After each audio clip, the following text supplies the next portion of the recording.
পৃথিবীতে কিছু জিনিস আছে যা বিজ্ঞানীদের ব্যাখ্যার বাইরে। কিছু দৃশ্য আছে যা দেখলে মনে হয় এটা যেন কোনো অন্য গ্রহের বস্তু। আজ তোমাকে নিয়ে যাচ্ছি নিউজিল্যান্ডের সমুদ্রের তীরে এক অদ্ভুত জগতে, যেখানে পড়ে আছে রহস্যময় গোলাকার পাথর যাদের দেখে বিজ্ঞানীরাও মাথা চুলকায়। নিউজিল্যান্ডের কাইকোহে এলাকার সমুদ্রের তীরে ছড়িয়ে আছে বিশাল বিশাল গোল পাথর। কারো ব্যাস 2 ফুট, আবার কারো 7 ফুট পর্যন্ত। এদের আকৃতি এত নিখুঁত, এত গোল যে প্রথম দেখাই মনে হয় এগুলো কি সত্যি প্রাকৃতিকভাবে তৈরি, যেন কোনো এলিয়ান জাতি এসে সমুদ্রের তীরে বিশাল বিশাল বল দেখে গেছে। ভেতরটা ফাঁপা, তলদেশ শক্ত, বাইরে চামড়া খোলার মতো পুরো, ভেতরে অজানা মিনারেল লেয়ার। বিজ্ঞানীরা বলছে এগুলো লাখ লাখ বছরের মধ্যে ক্ষুদ্র কণা জমে জমে গোল হয়েছে। কিন্তু প্রশ্ন হলো, বিশ্বের অন্য কোন কারণ পাথরগুলো গোল নয়, শুধু এখানকারই কেন? একই সমুদ্র তীরে সারি সারি ডজন ডজন পাথর, সবগুলো গোল, একই কালার, একই টেক্সচার। দেখলে এমন মনে হয় এ যেন কেউ ইচ্ছে করে এদের একই ডিজাইনে বানিয়েছে।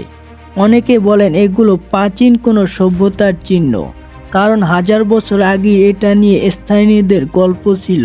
নিউজিল্যান্ডের আদিবাসী ম্যারি জনগোষ্ঠীর মতে এগুলো কোনো সাধারণ পাথর নয়। এগুলো নাকি এক পৌরাণিক ডুবে যাওয়া জাহাজের বিশাল ফলের জুড়ি, যেগুলো জাহাজ ডুবলে তীরে ভেসে আসে।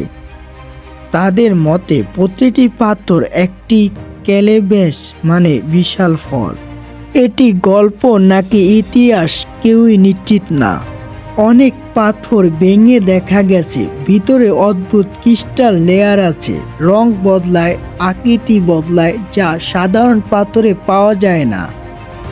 অনেকে বলে পৃথিবী গভীর থেকে উঠে আসা কোনো অজানা খনিজ এখানে লুকিয়ে আছে। পৃথিবীতে হাজার জায়গায় সমুদ্র আছে, কিন্তু এমন পাথর শুধু নিউজিল্যান্ডেই পাওয়া যায়। কেউ বলে এটা পৃথিবীর কাস্টের নিচে থাকা বিশেষ এনার্জি পয়েন্ট। একদল গবেষক বললেন এটা পৃথিবীর চুম্বক শক্তির বৈচিত্র্যের প্রমাণ।